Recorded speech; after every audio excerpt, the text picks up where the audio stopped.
জুবিনা তালৈকে যায় নেকি ৰ ভাগৰ লাগিছে মায়াবিনী লগাই দিয়ক একদম কামন মায়াবিনী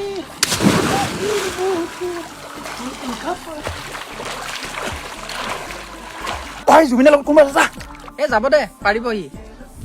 সিদ্ধাৰ্থ মোক আগৰ 5 বছৰ হিচাপটো দে দাদা এইটোকে খাই লওকচোন